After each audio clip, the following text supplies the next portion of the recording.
Welcome, everyone. Here we are at the finale of our third 21-day session. Congratulations to all of you who've come all the way with us. I hope this journey within is helping you go deeper and that you're enjoying the ride as we are. Tonight, we are going to be focusing on nature and the elements. And if you're new, you can watch the recordings on our website, or you can get help at the end of the session. So now I would like to welcome our other presenters and musicians for tonight. First of all, we have Sudeep. Hello, everyone. Hi, can you introduce yourself, please? Oh, sure. My name is Sudeep Hegde. I live in the town of Clemson in South Carolina. I work at Clemson University as an assistant professor of industrial engineering, and I've been practicing Sahaja Yoga since 2008. Okay, wonderful. And then we have Kathy and Julie, our musicians. Hi, Linda. Hi, everybody. Hello. Hello, I don't see you on the screen. But... Yeah. There we go. There we go. All right. So we're from somewhere in the middle, and we're from Downers Grove. My name's Kathy, and this is Julie, and I've been practicing Sahaja Yoga since about 2012. So I don't know how many years that is. 11? No. 11. Yeah, 11. Uh-huh. And Julie? And I'm Julie. I've been practicing for maybe a few more years than that. Downers Grove is a suburb of Chicago. We're lucky to live very close to each other, and it allowed us to form this band where we get to play and sing together, both creating and performing music for meditation. We get so much joy out of it. So thanks for having us tonight. We're looking forward to hearing you sing for us later. All right, so without further ado, let's turn it over to Sudeep, and he's going to lead us. We'll have first a guided meditation with a foot soak, and he'll be talking about the topic for today. Then we'll have the video of Shri Mataji, where you'll see she's going to talk in great detail about the elements. And then we'll have our musicians, then another guided meditation. And at the end, we'll be back to talk about nature and the elements among the presenters. Great. Thank you, Linda. Hello again, everyone. So to begin with, we will start with the foot soak. So if you all have it ready, we will start in a couple of minutes. And as we always do at the beginning of the meditation session, we will first just settle down and sit comfortably with our palms open on our laps. Take a few deep breaths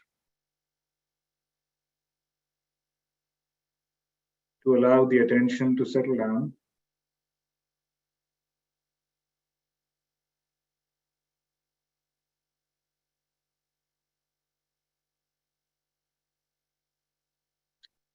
And we'll begin by raising the energy, the Kundalini, 3 times up over our head and establishing it there, tying 1, 2, and 3 knots each time. So let's start by raising the Kundalini in this manner. We bring it up and tie it over our head. Second time, the same thing with 2 knots. The third time, 3 knots.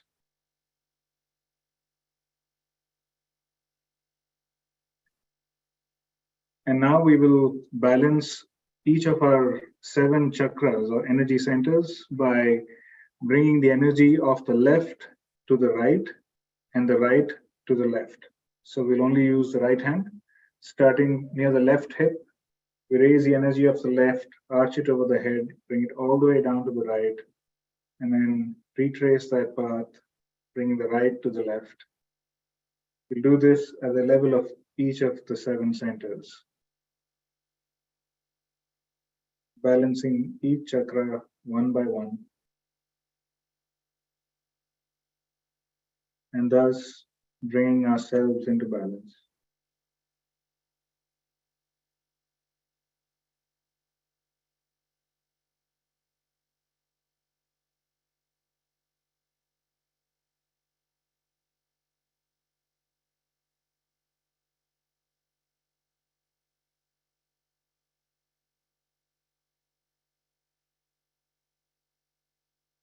Okay.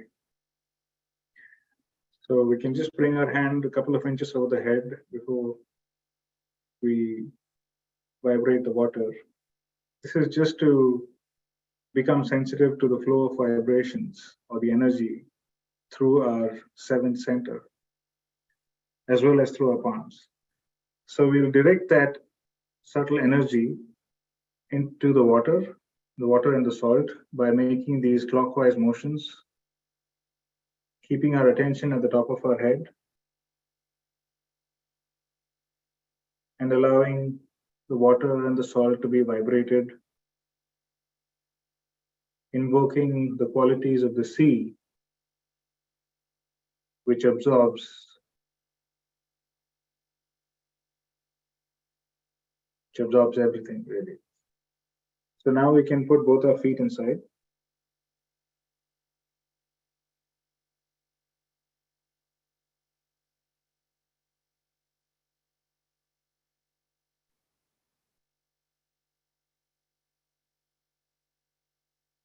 So we'll first put the right hand towards the earth. This is the first element, the most material of the five natural elements.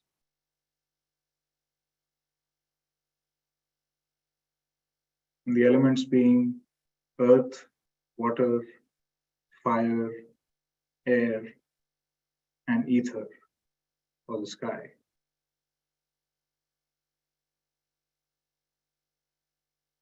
So let's feel a connection with Mother Earth.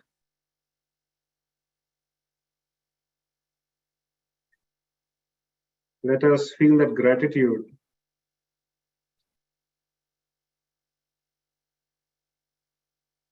We tend to take the earth for granted.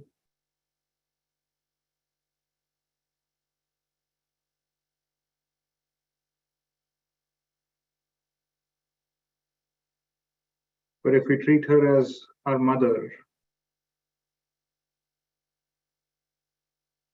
then we realize that she is so nourishing and so protective, sustaining life.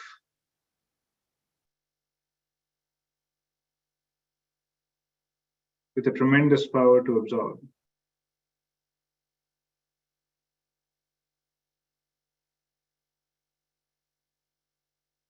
So we appeal to Mother Earth to take away all our imbalances. We first clear the left energy channel, which is the side of the past, the subconscious, made up of our desires, memories, emotions, conditionings, attachments. Mother, please take away all imbalances. Anything from the left side that is preventing me from being in the present,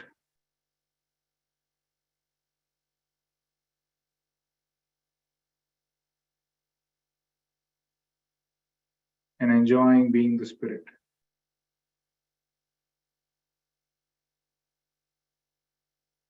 Mother, please take away all the heaviness from my left side.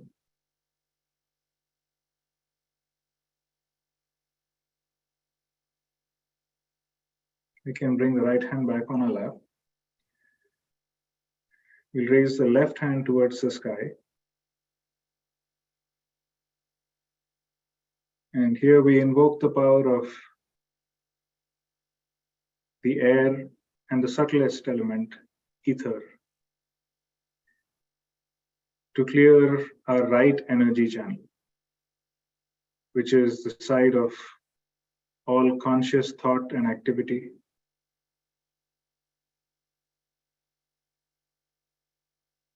Which makes us future oriented.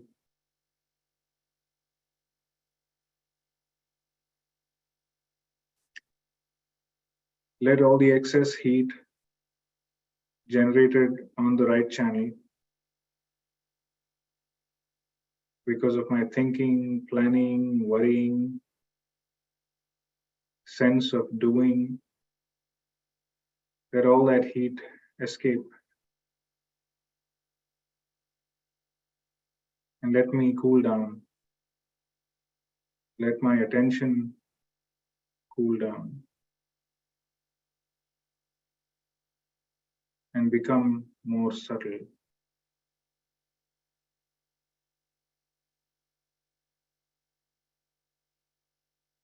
More in tune with the spirit.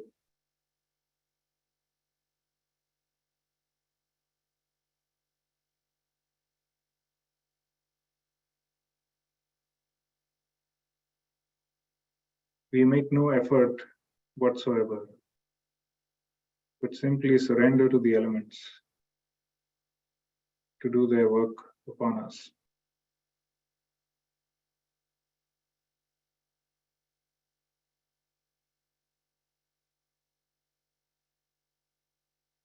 Let's bring the left hand down.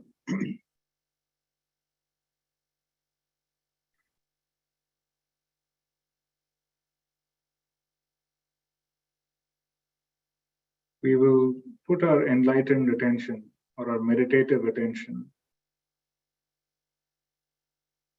on each of the chakras one by one.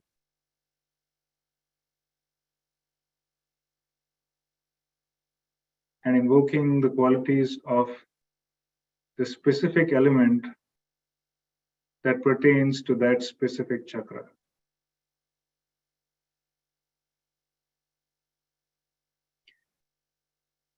Once again, we will start with the earth. So let's put both our hands towards the earth.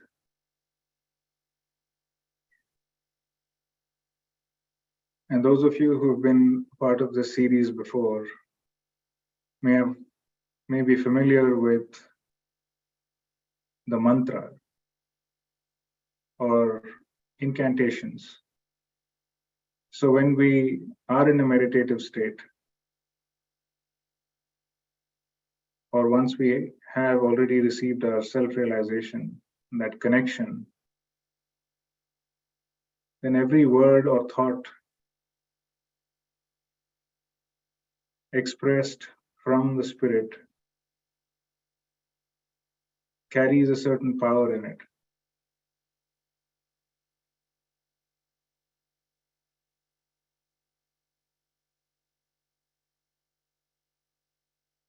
So we'll say the mantra to Mother Earth in Sanskrit, known as Bhumi Devi.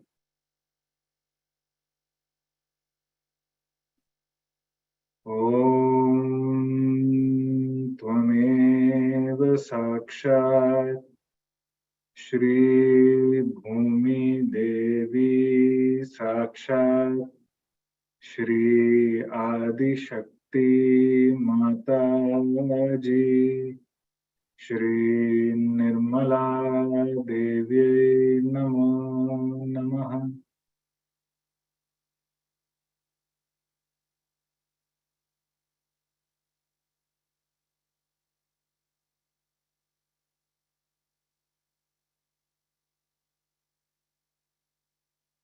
You can bring the left hand back on our lap. The right hand can stay towards the earth. So keeping that connection with Mother Earth, let's bring that meditative attention from the top of our head. Let's extend it to the first energy center, the Muladhara chakra, which is in the tailbone.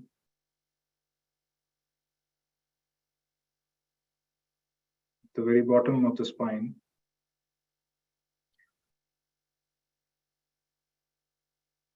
The earth element is associated with this chakra.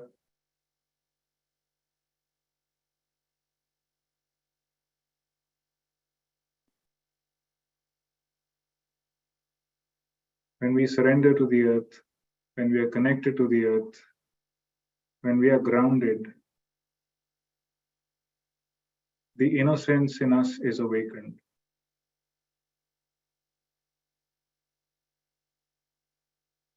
That freshness, the fragrance of our own innocence starts to permeate our being, every cell in our being.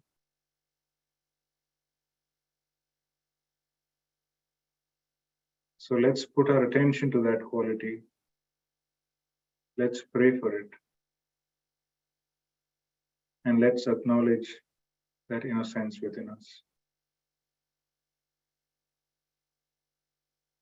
The first chakra has 4 petals. The first facing backward, the second one to the left, the third to the right, and the 4th petal forward. Now, each of these petals has its own qualities.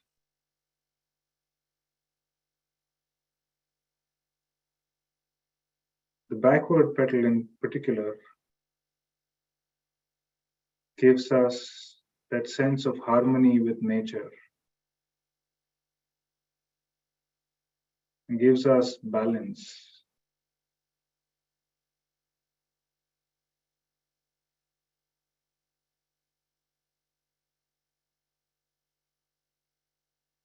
Left makes us chaste and allows us to transcend our attention beyond baser things towards the spirit. The right makes us wise yet humble, and the one in front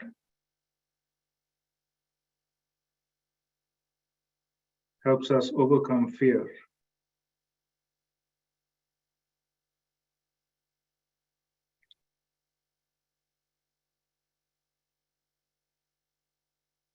So let us pray for all of these qualities, for all of these petals to be awakened and enlightened. And the mantra for this chakra is Shri Ganesha, who represents that eternal childlike innocence that pervades all creation. So we'll say the mantra of Shri Ganesha 4 times for each of the petals. Om Tvameva Sakshat Shri Ganesha Sakshat Shri Adi Shakti Mataji Shri Nirmala Devi Namo Namaha. Om Tvameva Sakshat Shri Ganesha Sakshat Shri Adi Shakti Mataji Shri Nirmala Devi Namo. Om Tvameva Sakshat Shri Ganesha Sakshat Shri Adi Shakti Mataji Shri Nirmala Devi Namo Namaha. Om Tvameva Sakshat Shri Ganesha Sakshat Shri Adi Shakti Mataji Shri Nirmala Devi Namo Namaha. Bring a hand back on our lap.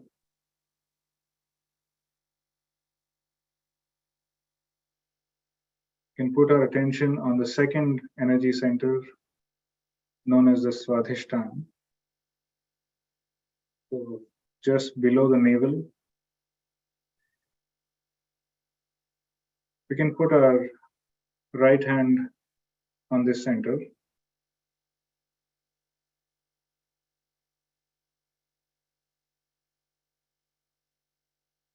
So the sea element, water and the salt, which is in our foot soap, is what is very helpful in clearing the Swadhisthana. So we can just meditate upon the qualities of this center to give us pure desire, and let that flame of pure desire always be kindled in us.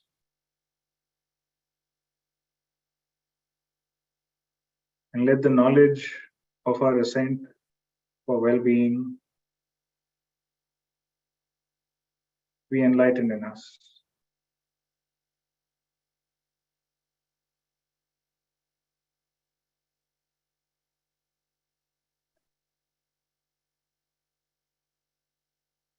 Let all false knowledge or influences of anything that is untrue be removed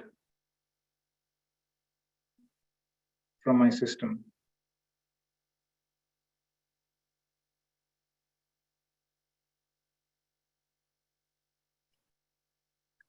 Now we can place the right hand on the stomach at the navel. This is the third energy center. And the element here is water.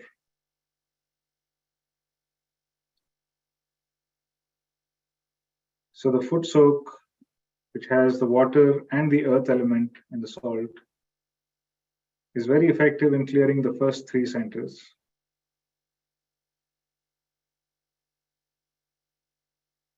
So we can here pray, let my Nabhi, the third center, be completely cleared out.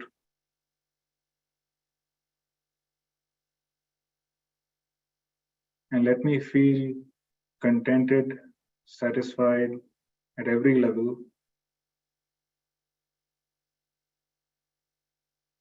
Material, emotional, spiritual.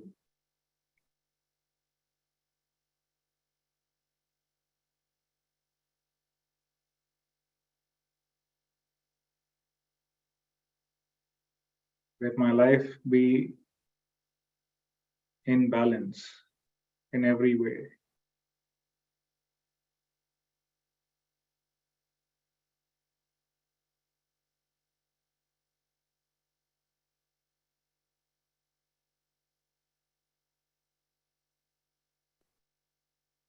And now finally, we can just move the right hand all around the stomach, the abdomen.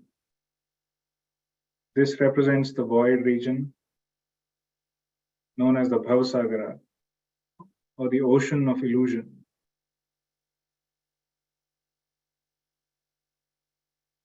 Is represented by the sea itself. So, as you probably know, this represents the Guru principle in us. So let my void be completely cleared. Let my Guru principle be fully enlightened.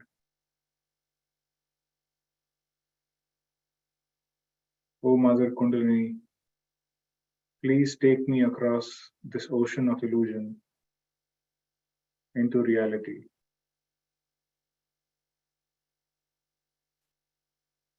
We can bring our hand back.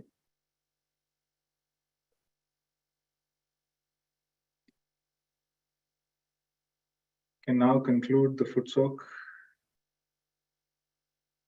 by rinsing off each of our feet over the water.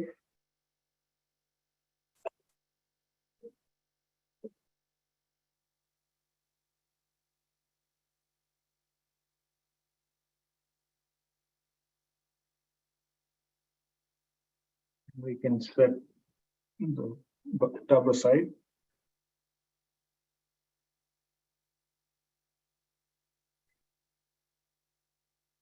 So we will now listen to a speech by Shri Mataji where she talks about the significance of each of these elements and its relationship and their relationship with our chakras. We already talked about the first three, and she talks about all of the chakras. So let's listen and then get back to meditation.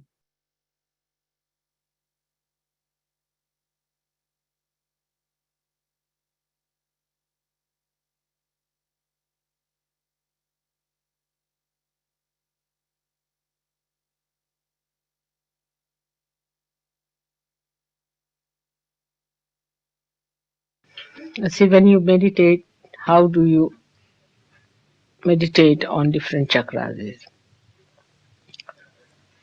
Say, you have to meditate on Muladhara. Now, you pay attention towards Muladhara. And take the name of Sri Ganesh. Say the mantra. You know there are 4 petals. So that mantra should be every time, should be 4 times should said. 4 into 4 you can say. Pay attention there. Now physically also, say we have a Nabhi chakra. So many of you catch a Nabhi. If you have a liver problem, you can rub a little sugar on your Nabhi. Will be a good idea. Or if you have the left hand side problem of Nabhi, if you rub a little oil or ghee or something, it will be a good idea.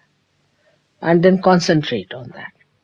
Try to put attention onto that, especially the chakras which are not all right. You just pay attention to it and meditate on them. Pay attention to it is the point. If you pay attention with the mantra saying, that's how you can meditate on every chakra. And if 2 people can do it, is a better idea.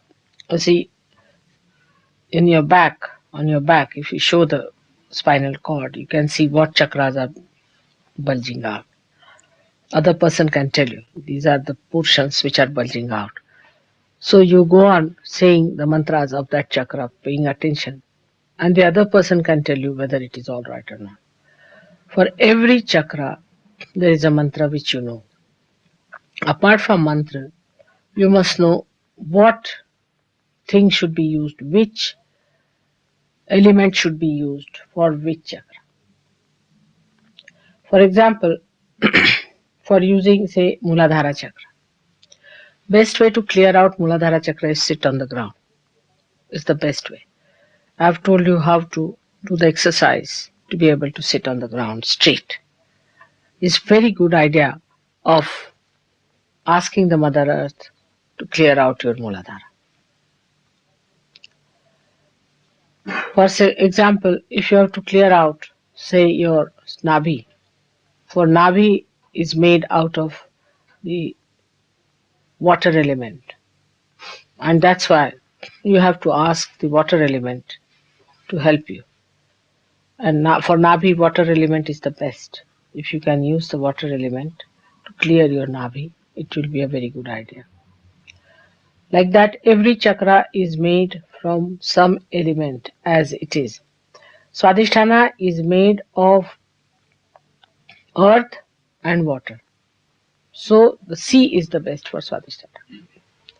If you could go to the sea and work out on Swadhisthana, will be the best for you. Any ocean, or you can use salt and water for Swadhisthana, will be very good. Like, then we can say that for the heart chakra is has to do with what you call the आकाश को क्या बोलते हैं? Firmament. With the firmament, this heart chakra is with the, or No, not firmament. Akash. Akash nahi. It's made out of air. Air is called, Hindi में क्या है air का? वायु, वायु, वायु, वायु is air. Air, or you call it air as an element, you call the word air or firmament. Firmament is ether in English, isn't it? So air, you can say air. Air element is for the heart chakra. So for that I have told you how to do breathing. Breathing is the best way of hold your breath before the photograph, or you can take the breath in, deep breathing and releasing it for a longer period, cleaning it. All these exercises are there. Then you see the mantra is of Raksha, is the protection. To ask for the protection is all with the air. All right. Then we come to this one. Is here is the English में शब्द क्या होगा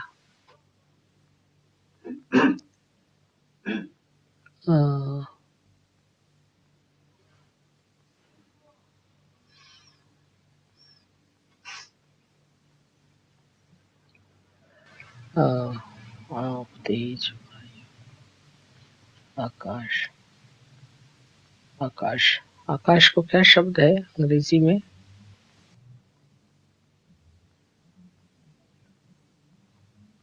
must be firmament होगा what is a firmament in English huh ether firmament is ether all right so this is the firmament then see I've read one translation but I was not sure this is the akash is the sky this is the sky here all right this is made out of the sky firmament and this is made out of the light firmament is sky is it huh oh. So this is sky that's why it is viratas this thing and this is your light so for agya chakra you have to use the light for this you have to use the sky if your hands put up like this if you say Allahu Akbar put both the hands towards the sky see like that there's so many ways of using the sky watching the sky looking at the sky and for this the sun and the light is to be used now supposing you are suffering from say left side problem is sort of you're possessed or something then you can use the sun you see because the sun will give you the balance but if you have the right side problems like ego and all that you should use the moon put left hand towards the moon but always people do the other way around say these dramatic melodramatic people you see all of them will go to the lunar side in the they like moonlight and those who are egoistical will go in the sun and burn themselves out so other way around it should be like that if you use you can work it out all right you yourself can manage it so these are different centers which must be cleansed and meditated onto and or to be dissolved into their own I mean if you dissolve them into their own elements then you get more strength you see into that particular body.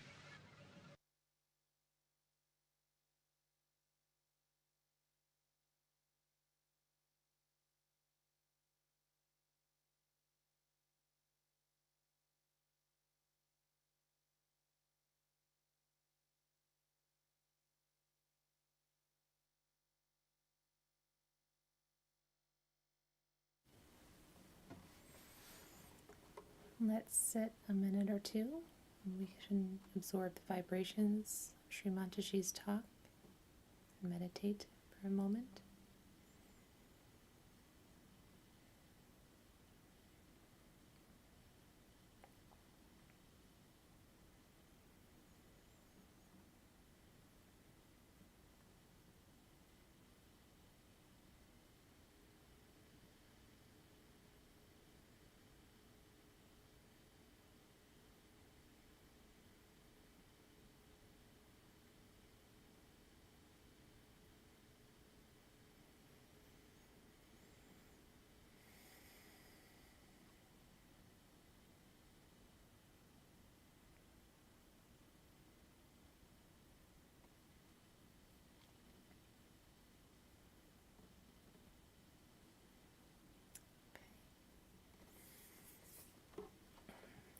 we're going to first play a song called Dawn. And Shri Mataji started out about talking about sitting on the ground. And so this song is about the earth and the rotation of the earth and how nature and the earth changes throughout the day. And maybe in a previous talk by Shri Mataji, you might have heard her saying meditating in the early morning is the best for the vibrations. And so this is about that time, dawn.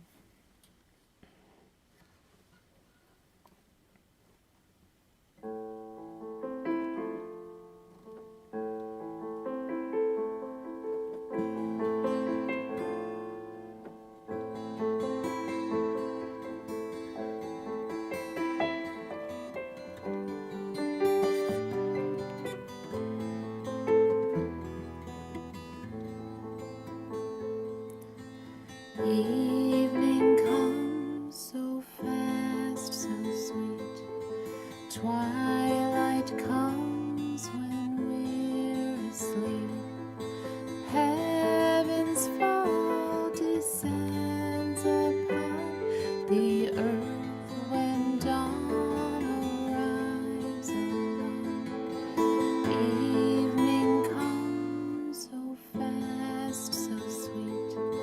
Twilight comes when we're asleep, but heaven's fall descends upon the earth when dawn arrives alone.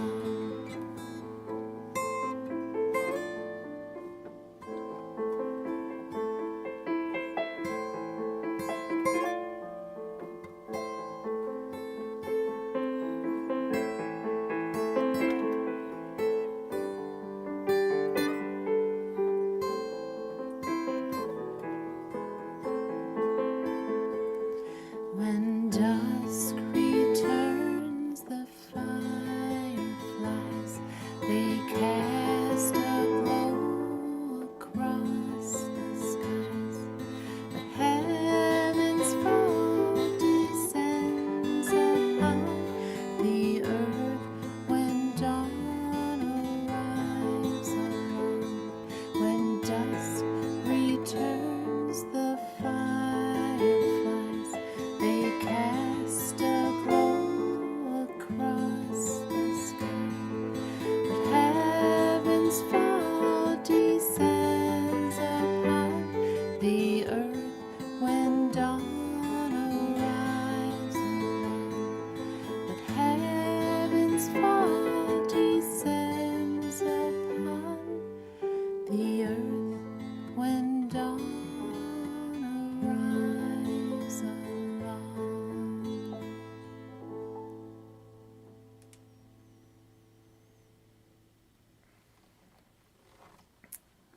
So maybe you've had a chance to meditate in the early morning, and you'll notice even if just laying in bed, the birds will wake you up at that time. And, if you're really tired, sometimes that's a little annoying, but that's usually like a nice time to wake up and meditate. So, it's a good thing to kind of use the birds as a little alarm clock if you can, and wake up along with them. This next song is being our last session of the series, day 63. We thought we'd tie it all together with both the earth elements and also just recognize that friendship is really important, and after all, we have all the elements within us. So this next song is called Rainbows Over Waterfalls. And for the rainbow, you can just kind of imagine the Sahasrara, which is a rainbow. And it's about the importance of praying and also having friends. So I know we've all met a lot of friends and connected with a lot of people through this whole 21-day, 63-day series. And so that's what this song is about. It's called Rainbows Over Waterfalls.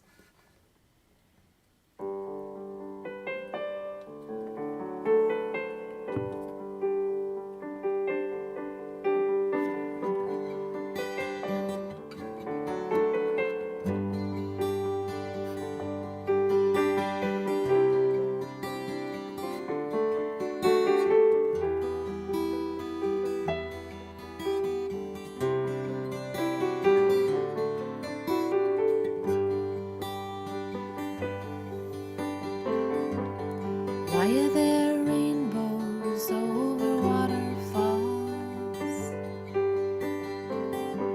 Are they to hang on to if you need them? 'Cause life can be scary round the riverbed, but you can find a rainbow in a friend. Feel the river moving faster. You hear the water crash below. Our heart beats so fast when we're out of control. Well, that's a good time to pray for a rainbow. We row so gently down the stream, not knowing when our dream will end. But if we know there's a rainbow to hang on to, we'll row our boats right to the end. That's why there's rainbows over waterfalls. There to hang on to if you need them. 'Cause life can be scary round the riverbed, but you can find a rainbow in a friend. 'Cause life can be scary round the riverbed, but you can find a rainbow in a friend.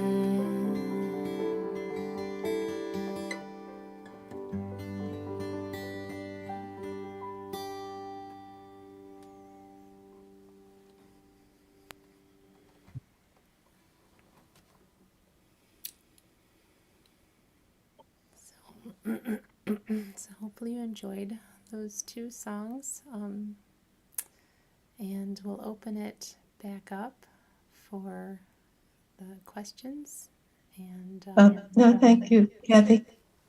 We're going to have another meditation now. oh, okay.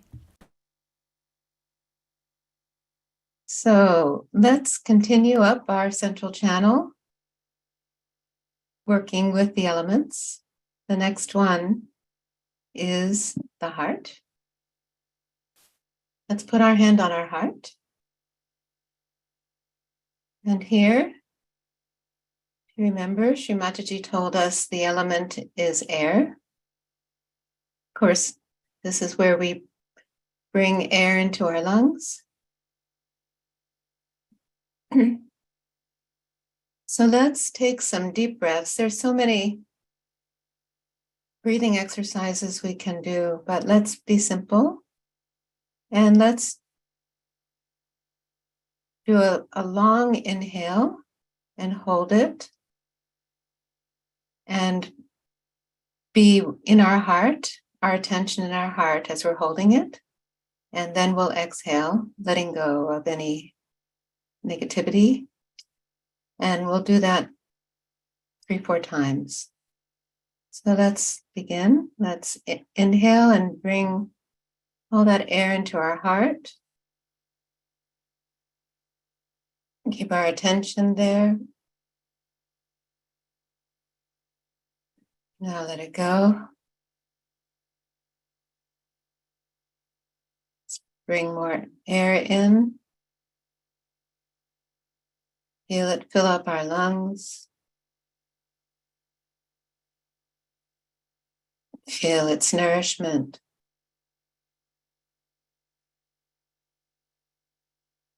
And release.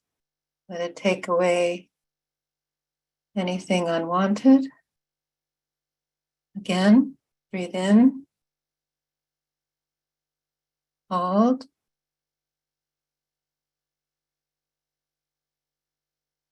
Exhale.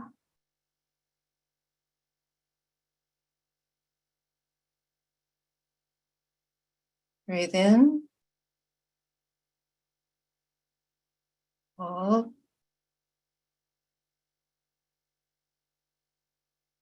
Exhale.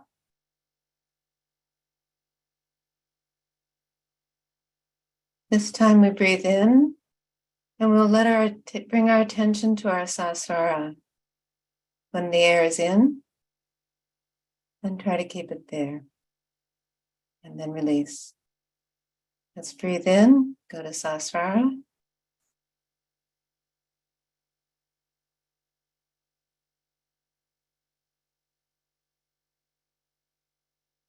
Release.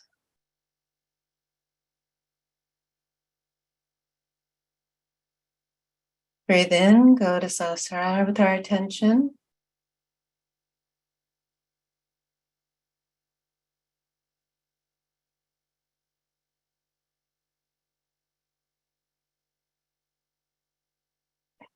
Let go.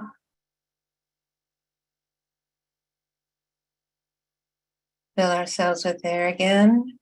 Take our attention to sahasrara.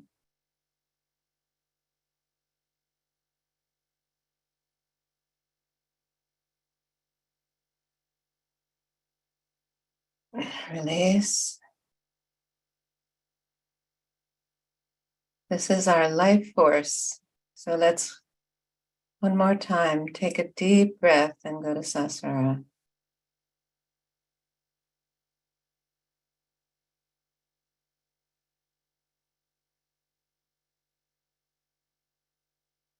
Release.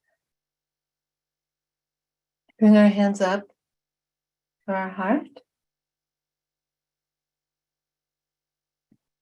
See what we're feeling. If there's a flow of vibrations on our hands.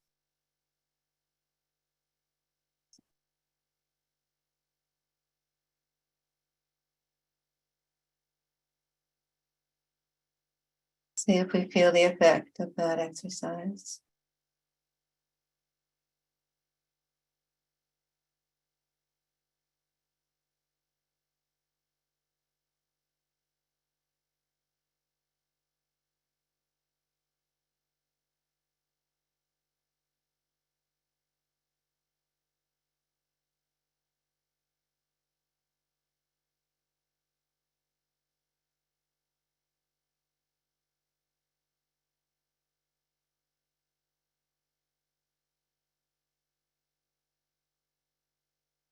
Let's put our hand on top of our head, just actually a few fingers.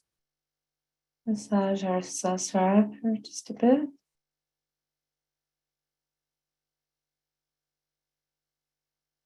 And let's raise our hand up above our head.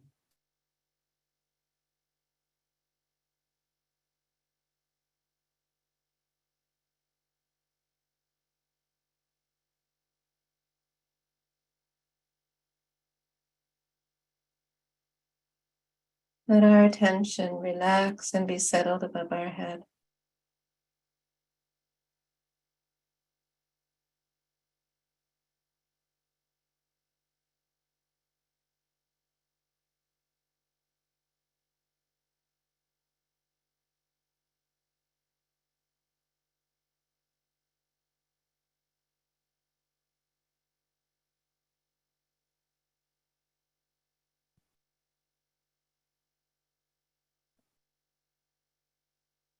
So now, for the Vishuddhi chakra, our throat, we're going to actually sing something together. And also we're going to work on our Agi at the same time. So there is a very, very deep and beautiful prayer in Sanskrit that I think you will find very inspiring. It has a lot of vibrations. So when we say it, we can really go deep. And it is a prayer to the Mother Earth. And it is where, and let's bring it up. We can see that what the words are. Some of you may be familiar with it already. It says, "O Mother Earth, the goddess who has the ocean as her garment." So we recognize the Mother, the divinity in the Mother Earth. And on the ocean floor is the Mother Earth covered with the ocean. Then we have, and mountains as her bosom. So there, the divine resides also in the mountains. So this is to help us appreciate that nature, of course, helps clear our chakras, but also there is divinity there. And the more we can appreciate that and respect it and enjoy it, the deeper we can go. So the next line says that this goddess, the Mother Earth, is the wife of Shri Vishnu, who is the sustainer. And she then is the power. The wife means she's the power, the Shakti of Shri Vishnu. We bow to you. And finally, please forgive us for touching you with our feet. And this is something that we can say in the morning when we get up. When I first heard this prayer, I felt such a deep humility to have that awareness that oh, Mother Earth, you are divine, and please forgive me that I touch you with my feet, that I am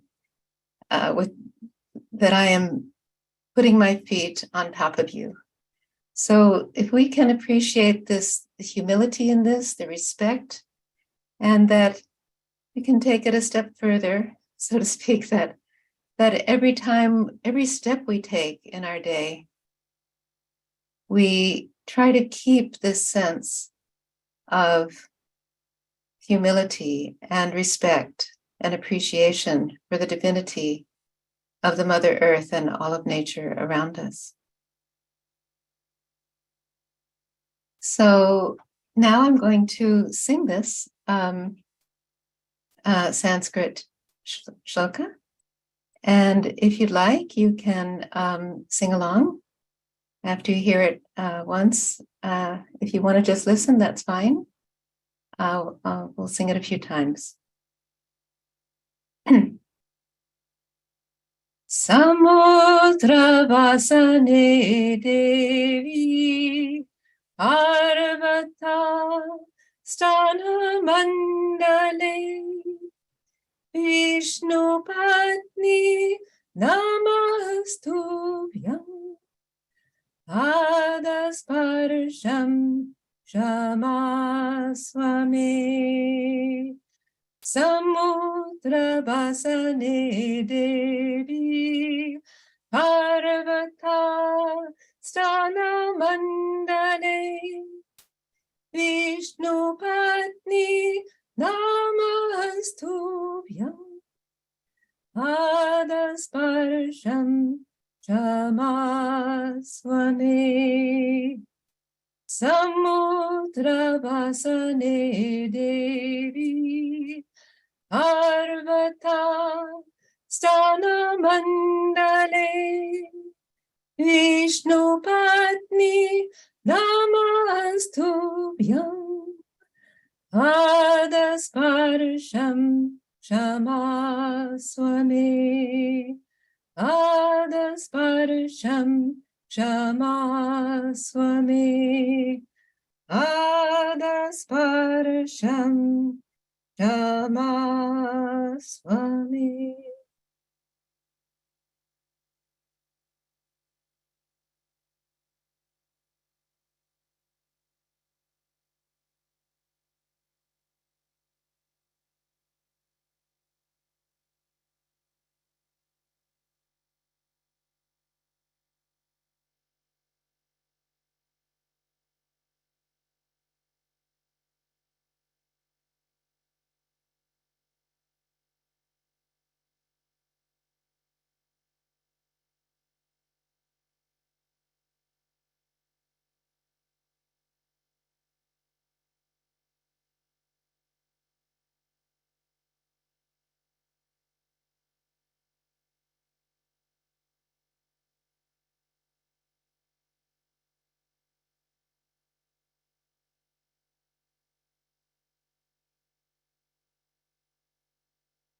Let's put our right hand again on our sasrama.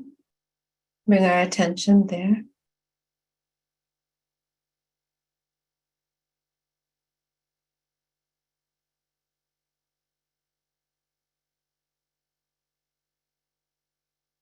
Now raise up our hand. Bring our attention up into the firmament.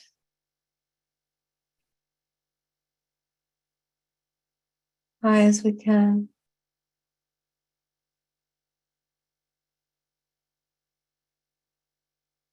Get dissolved. We lose our oneness. And we feel that we are just merged with the universe.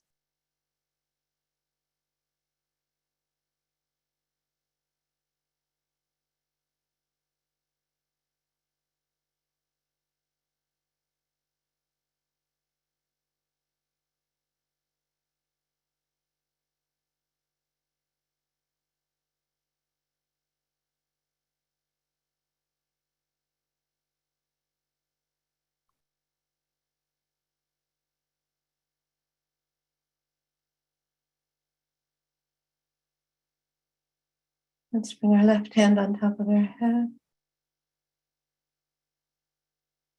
Breathe, relax. Again, raise it up high as you can. Let go completely. Just feel how together we raise each other up into this sublime state, beyond our thoughts.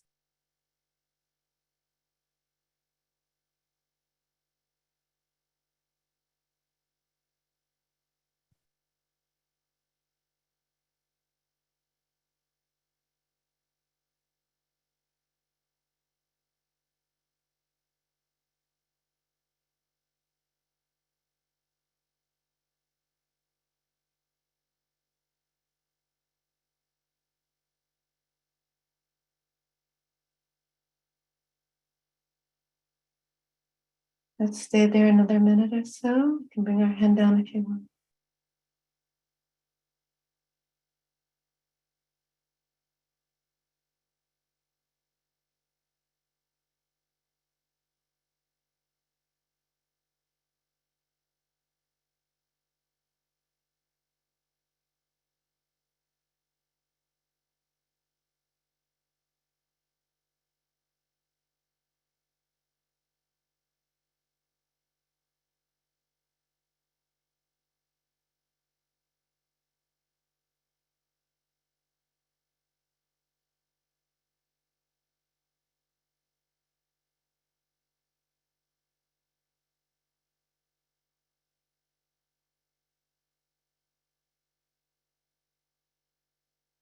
Let's hold this feeling, this state in our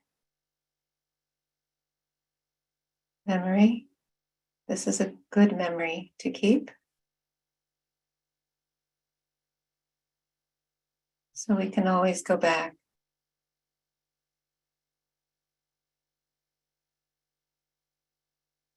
Feel that silence.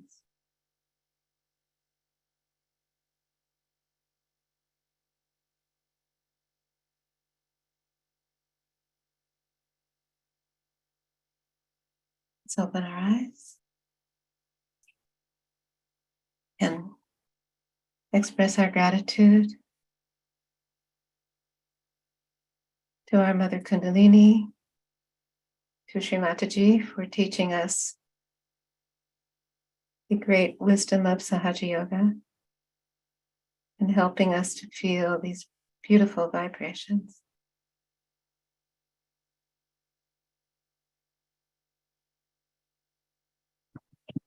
Let's raise our Kundalini, give ourselves a bandha.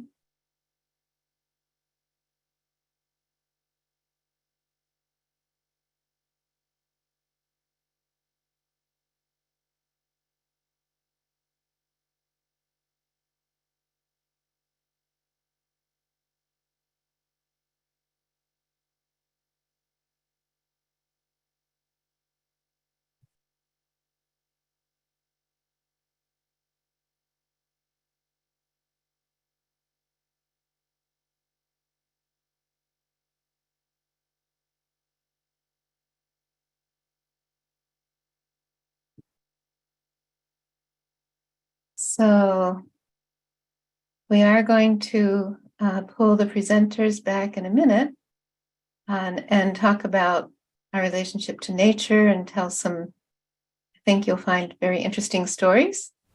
But before that, we're going to tell you a little bit about what's coming next. And that is that we are going to be taking a break. Today is our last day of this series, as we were saying earlier, but during this break, you'll be able to keep coming on Monday, Wednesday, Friday, same time, same Zoom, for the foot soak and guided meditations. I'm sure you've all been enjoying the different presenters there and meeting so many different Sahaja Yogis along the way. And then we'll resume on Thursday, the 6th of July, after the July 4th long weekend, and go for another 21 days. That is 3 days a week for 7 weeks, ending on the 22nd of August. So we're looking forward to spending those summer months with you. And we really encourage you during the break to maintain the state that you've achieved. And to do that, we have, as you know, the opportunity to have a mentor. And it's not too late. You can still request one. And in the chat, you can fill out that form or just put a note to in the Zoom chat that you want one, whatever's easy. But we'd really love you to have one, because you'll have time where you can spend meditating or asking questions or just really developing a nice relationship with someone who will guide you along the way.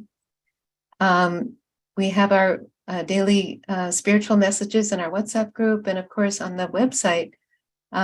This QR code will take you to the website, and there we have recordings which you can watch again, and handouts. So, and in particular, on the next slide, you'll see there's a handout that if you go to day 46 of the resources section, you'll see this booklet that has all the mantras for all the chakras that Shri Mataji was saying that you can learn, and you can put attention on the chakras that you feel are the ones that you need to work on, and say the mantras, which will also help to clear those chakras.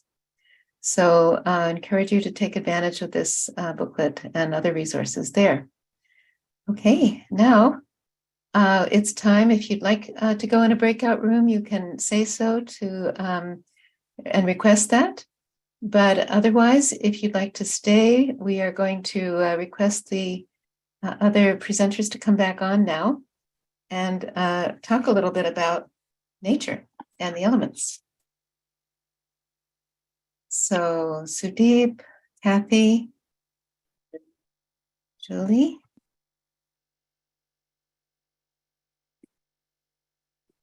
Welcome back. Hi.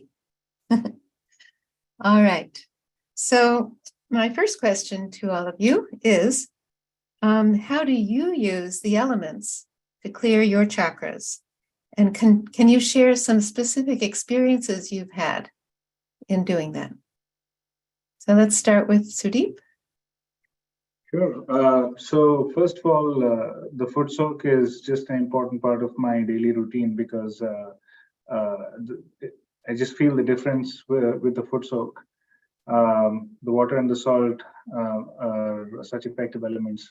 And it might have been in a talk that I heard some time ago. The meditation is not actually during the foot soak. It's what you do after the foot soak, which is the meditation. And which is so true because during the foot soak, the elements are clearing us out. And when we sit for meditation after that, that is when you truly experience that connection much more deeply. And so I think that's why it's so important. And also to back up what Kathy mentioned earlier, to combine a foot soak once a day with an early morning meditation is just ideal because that connection is so deep. And speaking of, and also the other element that's very useful early in the morning is the sun. As Shri Mataji mentioned in her talk, the element of light is helpful for the Agnya chakra.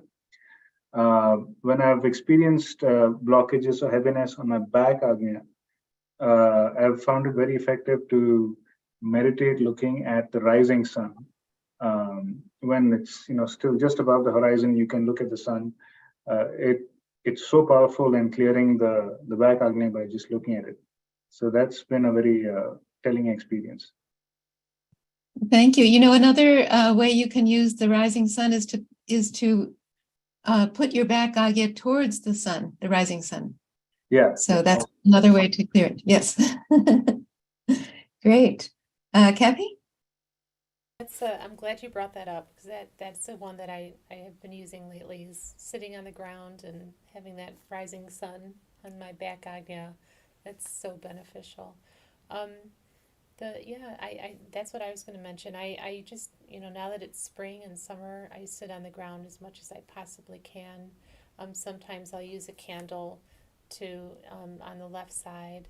And then when I go to work, I'll always bring a little half a lime with me or a little chili pepper in case I need to balance during the day. Sometimes I'll just put that in those in my pockets near my swadhisthans to kind of absorb any negative energy, and that helps me throughout the day. And then just being in nature whenever I really need a time out, just being in nature and just putting my eyes in, the nature always clears me out. Absolutely. Julie? Yeah, and same thing, same treatments that the others have mentioned, the foot soaking, sitting on the earth, using the candle.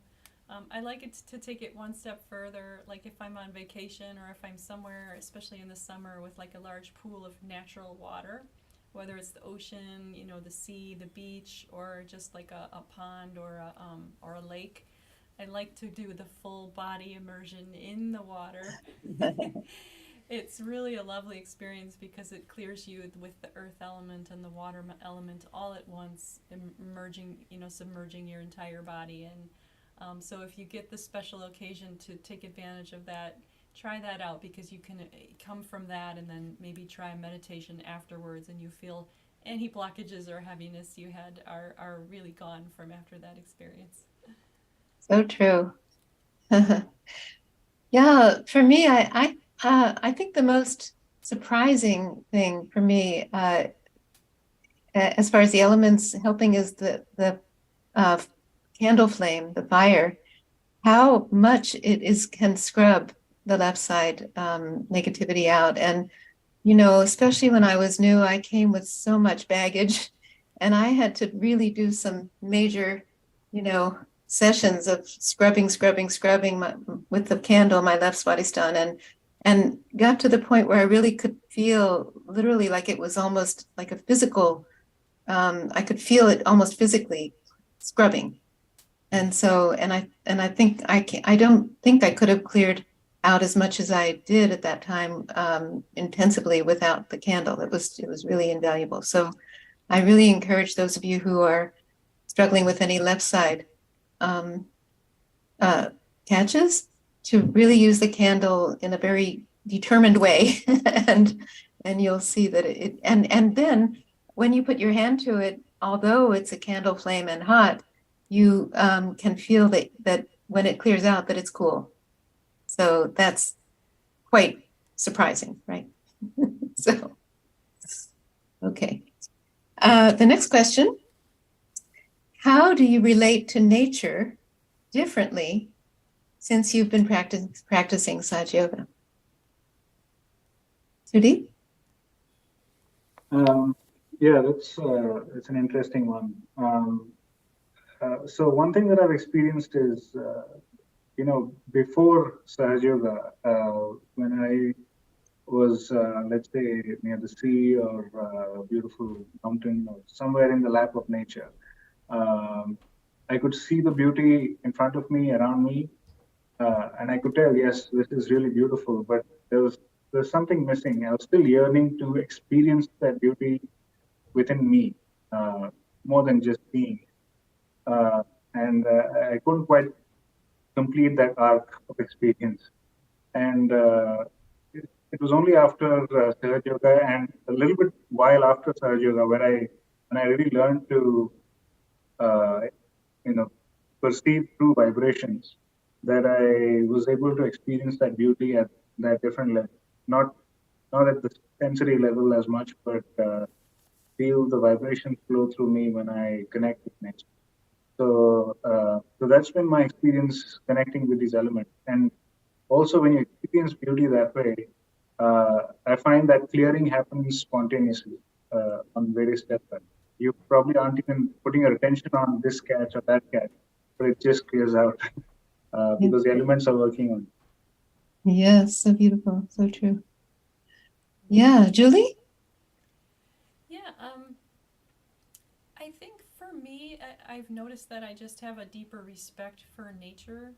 I see the divine in every flower that's made or any beautiful tree. I just respect that as a living being that is made up of energy, just like people are. And so I think it's more of just an awe and a respect for creation itself. And then also a respect for animals a little bit more. The animals we find in nature, you just have such an awe and respect for these beautiful creatures that are made by the divine. And taking it one step further, even more of an understanding of pets.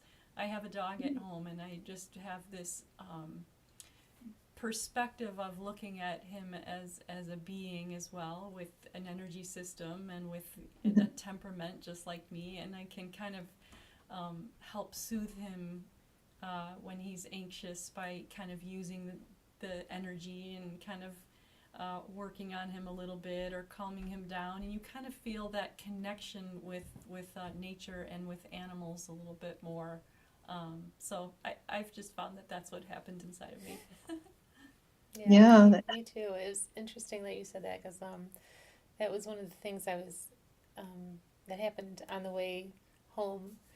I had an interesting day, hectic day, and I just needed a little a moment, and I'm like, oh, I really need a nature moment. And just then I was riding my bike home, and just then a deer went right in front of me. It was quite a bit in front of me, maybe 30 feet. And it just looked at me, and there was no cars or anything, and it just kept on going then, and it kind of like said, follow me into the forest. So I just, with my attention, I slowed down, and I just watched this deer for a good 5 minutes just eating, and it knew I was watching it, and it was just such a nice, serene moment, special moment. And then, I put my hand on my heart because the deer is like the animal of the heart chakra. So I just did a little heart chakra mantra there, Shiva Parvati, and that really was just such a special moment. And I love those little miracle moments when they happen like on demand. And that's one thing that's happened after Sahaja Yoga. It's just not only the awareness, but also just the interactions with wild animals in nature Mhm. that just come up to you at these you know special times that you need it, and that's pretty cool. That is. Yeah, I think the animals are very tuned into vibrations, actually. And Shri Mataji had dogs as pets, and I had an experience one time where these dogs. I was in a meditation room. This was in Italy, where she stayed at the time, and the dogs. Somebody started thinking, they actually barked. Oh my gosh. Yes. So that's how you really can get to thoughtless awareness very fast, because That's cute. otherwise it's That's quite awesome. embarrassing.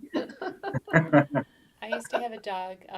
She was really sensitive. She was very social. And when a whole bunch of yogis, we would get together and meditate. And she would always go by either whoever needed it the most or whoever was the most balanced, like depending on what, Ah. it was just really interesting. So someone was just like, oh, she came by me, I needed that, and she would come like up You against, like, wouldn't know. supporting you, like kind of right up against you if you needed her, like kind of like almost her, you were leaning on her.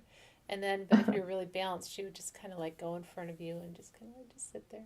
It was just awesome. Enjoy it. Enjoy you. Yeah, thank you. Very nice. Yeah. Yeah, for me, couple things I wanted to share. I think one of the simplest ways of using the elements, and that works so much, so well after practicing Sahaja Yoga, is just like looking at the sky, simply looking at the sky, and because it clears the agya and it clears the pashuddhi. So it's like one of the simplest, quick techniques for, it's like if you're at work, if you can just look out the window, like I always set if I can, my desk up in front of a window, and then during a conference call or something, I'm like, looking up. So has been very helpful to me over the years. And another thing that I've noticed, and some of you may have felt experiences too, is that, of course, it's wonderful to foot soak in the ocean. So recommend to all of you over the summer, try to do that. And I don't know if you've had the experience that it could be a pretty sort of calm sea and maybe a little bit of waves, but just, a little bit. And then when you start meditating, all of a sudden, like a huge wave will come. And it's like the wave is greeting you. I mean, that's what I felt. It's like out of nowhere comes this wave when you feel that connection. It's like the wave, like the dog in a way, but like the wave is coming to just welcome you to the ocean. So anyway, I always enjoy that. And it almost always happens. So That's pretty cool. yeah. So actually, one more thing I wanted to mention, and maybe you all have experiences too, is that, after Sahaja Yoga, we, of course, get vibrations and clearing from the elements, but we also can give vibrations to plants and to crops. And there have been studies that, where they've vibrated seeds and the plant, like sunflowers seeds, and the plants have just become giants, or whole fields have become quite fertile. And I do very much, whenever I plant our garden, and I give a bandhan to the seeds before I put them in the earth, and keep giving them bandhans along the way. So I don't know, anyone else have experiences with plants and vibrations? I had a plant someone gifted us. It was an indoor plant. I mean, it is an indoor, it's still there.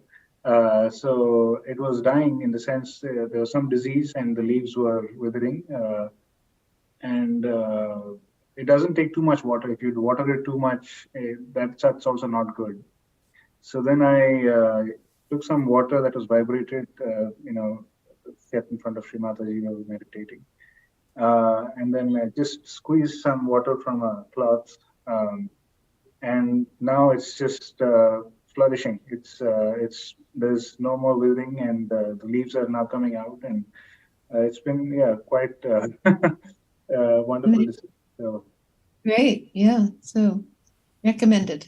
yeah, I've been doing some gardening lately, and so when you water the plants, I've heard that like you could, raise your Kundalini energy, and then instead of just watering, if you're watering a lot of plants, like a garden, instead of just putting the hose right directly, on the plants, if you put the hose so the water kind of hits off Oh, your left hand, so then it kind of like hits your sasra, kind of like you can kind of vibrate all the water as oh, you're watering a large area.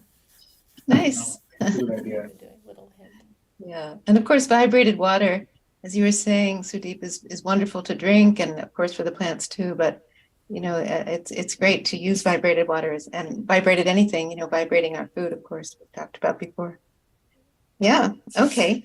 Well, our last question is, have you witnessed or heard of any miraculous or amazing events related to nature and the elements and Sahaja Yoga? So, Sudeep, let's get to start again, or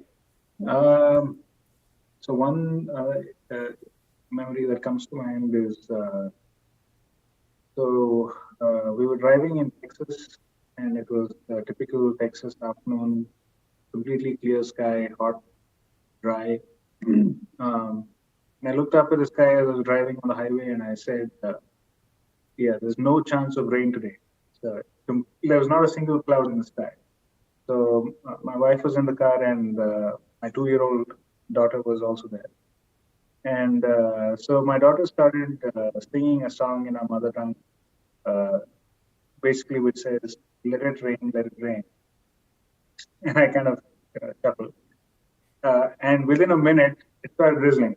Like, I don't know where these clouds came from. It just started drizzling, just to kind of show me, look, it's, and then for about 10, 15 minutes or so, and then it went away. No cloud again.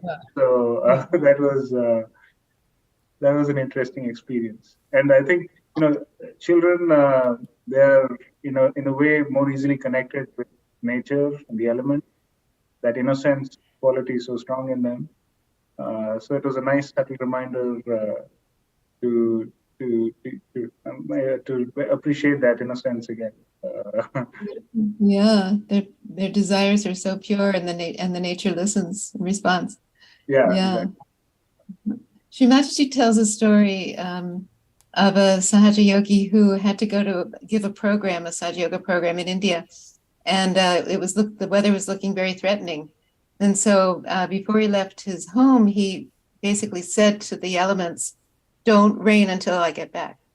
So he went and he did the program, and everything done, came back, stepped into his house, the rain came down. Yeah, I remember that. So Kathy, you want to tell the story about Yeah, it? well, that happened to me today, actually. Yeah, I exactly. was riding my bike home. I'm like, Yeah, where did there this it was. cloud come from? And then I'm Oh, like, oh, I hope. And then as soon as I got underneath the doorway, it just started raining. And I'm like, wow. oh, that was a close one. But when I was a new seeker, I didn't know you could do this obviously yet, and so I was on the way to a meditation program at the local library. But first, I went to breakfast with my family. So I was, when we're waiting to go, I was going to walk from the restaurant to the library. It's about a 5-minute walk, and it just started pouring just as I was about to leave. I went, oh darn, how am I going to get to meditation? I didn't have an umbrella or anything, so I just said, well, just wait a few minutes. It was really pouring heavy, Then all of a sudden, it stopped raining. Like, okay. So I'm like, all right, I think I'm just gonna make a mad dash for it. And so I just ran as fast as I could, and I got to the library. And then the yogis were there already meditating, a couple yogis, and so I apologized for being late. And they said, no, no, no, come in. We were just stopping the rain for you so you could come. We knew you were stuck. I went, oh. I was feeling guilty because I was so late. But that was just the wildest thing I ever heard. Wow. I thought they were joking at first, and I'm like, what are you talking about? But anyway, yeah, it was interesting. Like, well, thank you. Wow, that's great. They knew their powers. They used them. Excellent. Julie? Well, I have another a beach story. I love the beach. And my sister and I were in Mexico just walking up and down the beach. And, on vacation, you have time to talk about things that you normally wouldn't. So, as we're walking the beach, we're talking about our growth in Sahaja Yoga. What's it going to take to get to the next level? And what are the obstacles in our way? And what can we do to really help ourselves grow? And we probably had a good 20-minute walk up and down the beach, and really there was some amazing flow of ideas coming from this conversation, and it kind of came to a culmination, and we were talking so deeply about what would it take for our growth that we had this moment where we stopped walking and we just looked at each other, and the vibrations were flowing. And just at that moment we looked down, and there was a migration of baby sea turtles that had hatched just moments ago from their nest at the top of the sand dune, and were making their way down the sand into the water. And so we just got to witness this little miracle right in front of us. There was no one else on the beach. And so my sister ran to get her camera, and I just watched like probably 80 to 100 of these little baby, tiny little sea turtles just flip their way down and go into the ocean. And just like you said, Linda, when you saw that large wave coming and welcoming you, it was just this knowingness, like this is sent by the divine as just a little gift. And we honored the spirit in each other at that moment. And you just have this knowingness and this connection with nature, and the vibrations are all working and corresponding. So it was neat. Beautiful. Yeah. Well, I want to tell one story that is about this, on this topic, and that is in 1989, I had the good fortune to be in Vancouver, and Shri Mataji was there, and she was giving a public program and staying at in a house with in an ashram where many yogis were also staying. And so I was upstairs in her room. I was fortunate enough to be there with her, and all of a sudden the rain started pouring down, and there was so much lightning, like lightning. It just was going on and on and on, lightning strike after lightning strike. It went on. It was very dramatic. And we're all, like, we weren't nervous or scared, believe me, because, that she was there and we felt quite protected. But it was very, very, very dramatic. And so she said, when something like this, as intense as that happens, you feel that nature is acknowledging and welcoming her. And she said, yes, there are 16,000 lightning strikes. And that is the power. So all the elements are also related to these embodiments of the divine, the deities. And she said, this is Sri Vishnu Maya's job, is to give the lightning. Sri Vishnu Maya is on our left Pashuti. And she's the one who announces that something important and auspicious has happened or has come.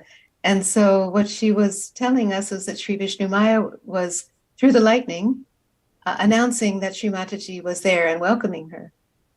So it was an amazing moment. And then Shri Mataji said to me, go downstairs and tell all the Sahaja Yogis what's happening. And so I was so delighted because I was basically being asked to kind of further the announcing work of Sri Vishnu Maya.